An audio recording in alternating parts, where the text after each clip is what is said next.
Hello viewers, the nature and agriculture চ্যানেলে আপনাকে স্বাগতম। তো ভিওর্স, আমি আজকে নতুন বিষয় নিয়ে এসেছি। এর আগে আমি দুটো ভিডিও দিয়েছি, তো আজকে একটা ভিডিও আরেকটা দিচ্ছি।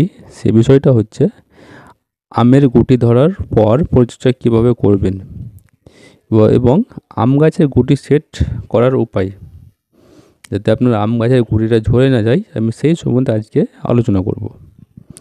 তো চলুন শুরু করা যাক আমের গুটি ধরার পর পরিচর্যা। আমের গুটি ঝরে যাওয়া বাগানের কাছে একটা বিভীষিকাময় ব্যাপার। একে একে প্রিয় আমের গুটিগুলি ঝরে পড়ে যেতে থাকে। তো আজকের ভিডিওতে আমি আলোচনা করব যে আম গাছের গুটির পরিচর্যা কীভাবে করবেন এবং সেটিংটা কীভাবে করবেন।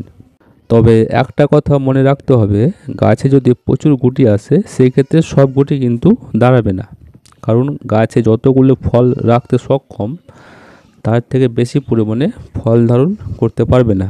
কিছু পরিমাণ গুটি কিন্তু ড্রপ হবেই। এই জন্য আমরা এই মিশ্রণ যদি গাছকে সাপ্লাই দেই, গাছ আরও অনেক বেশি নিউট্রিশন পাবে, যার ফলে বেশি থেকে বেশি সংখ্যক গুটি দাঁড়িয়ে যাবে। তো ফলের এই স্টেজে যদি গাছকে খাবার দেওয়া হয়, তাহলে সেটা কিন্তু ফুলগুলোকে খুব ভালোভাবে সেট করতে সাহায্য করে। এক্ষেত্রে আইডিয়াল একটি ফার্টিলাইজার হতে হবে এনপিকে। এর জন্য আপনাকে নিতে হবে কিছু সার, যেমন 13-0-45। এর মধ্যে রয়েছে অল্প পরিমাণে নাইট্রোজেন, কোনো রকম ফসফেট নেই এবং বেশি পরিমাণে পটাশিয়াম রয়েছে। আরও কিছু এনপিকে রয়েছে, যেগুলো হচ্ছে 13-0-45, 19-19-19, 20-20-20 ইত্যাদি কম্পোজিশনের একটি এনপিকে তৈরি করা হয়ে যাবে। আম গাছে 2 লিটার জলে 8 থেকে 10 গ্রাম এনপিকে 13-0-45 মিশিয়ে স্প্রে করতে হবে। এটা আপনারা একেবারে গাছের ফল পাতা ভিজিয়ে ভালো করে স্প্রে করে দেবেন। এই মিশ্রণটা আপনারা 7 দিনের গ্যাপে 2বার দিয়ে দেবেন। যখন ফলের গুটি সামান্য বড় হবে তখন কিন্তু একটা স্প্রে করবেন। একদম ছোট্ট অবস্থায় স্প্রে না করাই ভালো।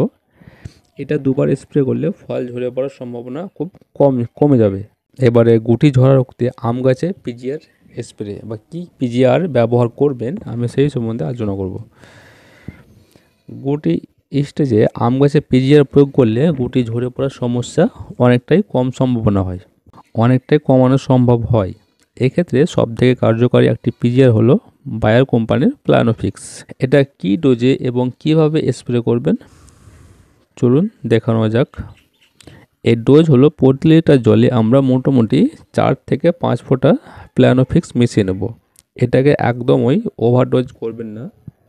2 থেকে 1 ফোঁটা বেশি পড়ে গেলে কোনো সমস্যা নেই, কিন্তু তার বেশি যেন না হয়, কারণ এটা এক রকমের হরমোন। ওভারডোজ হলে কিন্তু মারাত্মক সাইড এফেক্ট দেখা দিতে পারে। প্ল্যানোফিক্স এর সাথে অন্য কোনো রকম প্রোডাক্ট একেবারেই মেশাবেন না। এটাকে স্প্রে করার পর উপযুক্ত সময় হলো